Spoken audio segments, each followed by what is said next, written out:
Thank you very much for your time. My name is Pablo Borges, and I'll talk about ProducePay.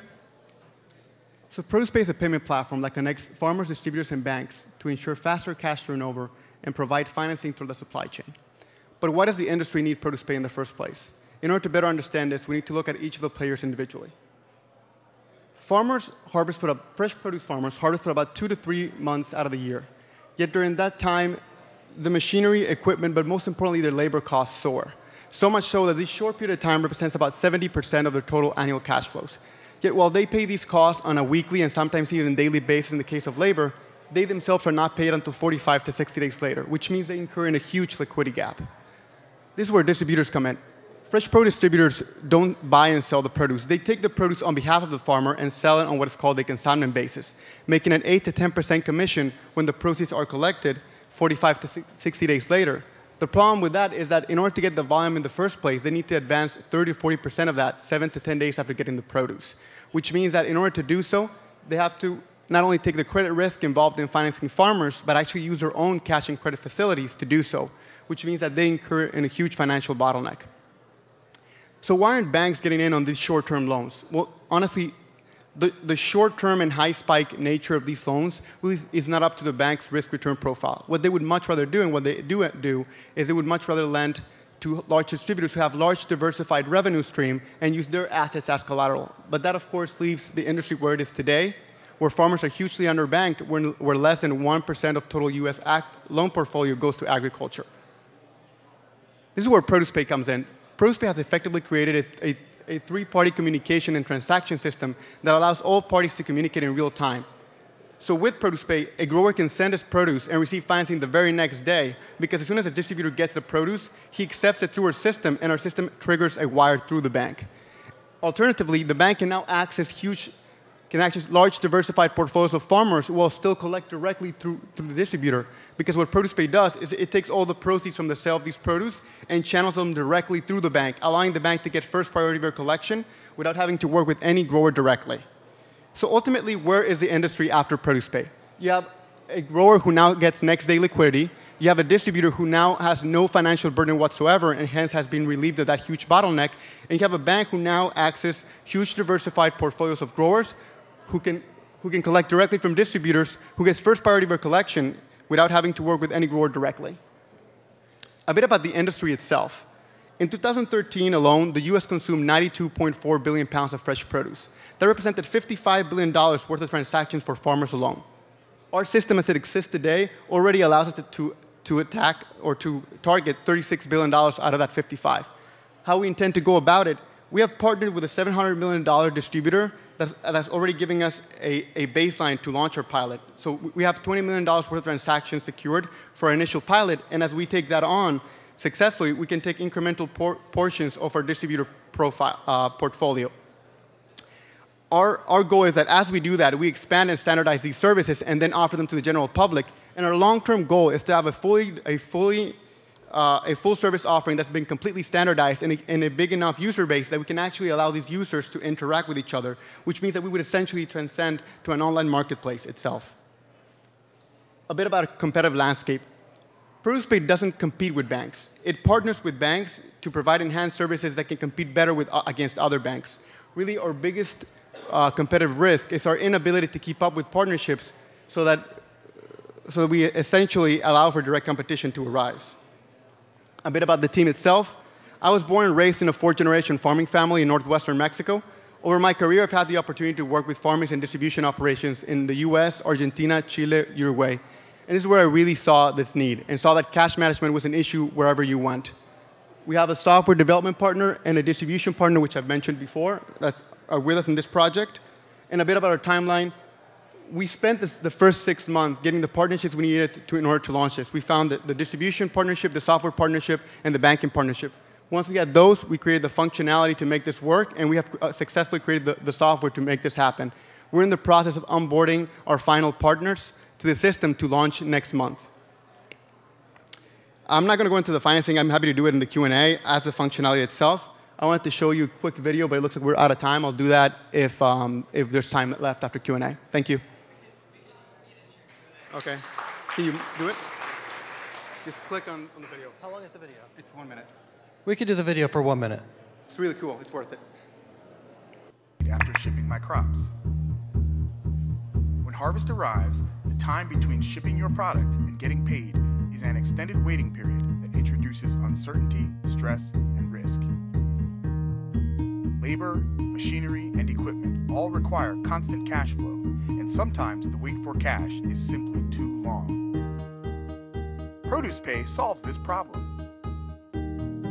ProducePay is a new financial technology that improves cash management throughout distribution channels, allowing growers to receive cash for their goods the very next day. ProducePay also presents growers with enhanced information and analytics. It can track volume and sales, improve transparency, and provide insight for future shipments. ProducePay works on behalf of growers to improve crucial aspects of their harvest by providing immediate access to funds, detailed analytics, and transparency throughout the supply chain.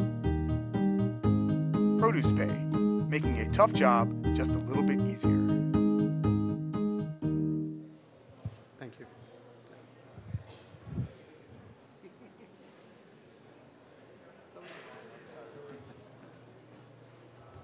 Pablo, thanks for presenting today. It's very interesting. One quick question. Sure. How do you deal with repayment risk along this supply chain? Repayment risk? The way we do that is that these advances are only really triggered after the distributor has accepted them, after which point there's a certain value within the produce that can be shown. Because once the distributor is in the system, the amount of money you can recover for the produce you put into the system is more than 40%. And that can be proven when you look at the data, which is what we've essentially done. We amassed 5 to 10 years worth of data on these commodities, and we were able to prove to the banking partner that once they are in the possession of the distributor, their value can only fall so much, and as long as you land below that value, you're guaranteeing the collection of the produce.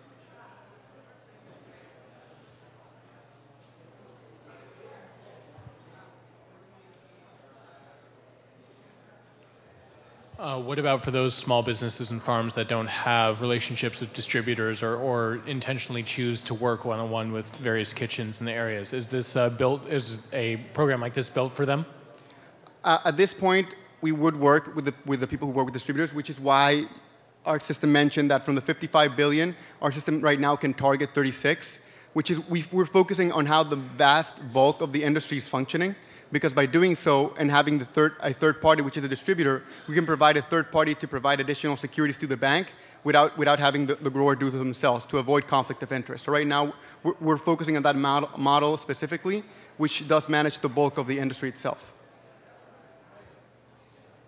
So it seems to me like this is more of a management solution, but I was wondering about the initiation of these type of credit facilities. Are you involved in that at all? Yep, I'm involved in the partnerships and everything involved with originating having these credit lines available for these farmers, yes. So do the farmers come to you first?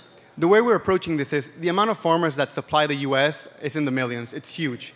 But really the distributors that handle the bulk of the offer here in the US, probably the 10 biggest distributors handle more than 50% of the volume. So we're approaching this at a distributor level because ultimately the distributor has so much to gain by relieving itself of this financial burden that if he takes this on, then he can push this on to his growers and implement it, and therefore you just connected the farmer, the distributor, and as long as you have the banks to finance it, you're in.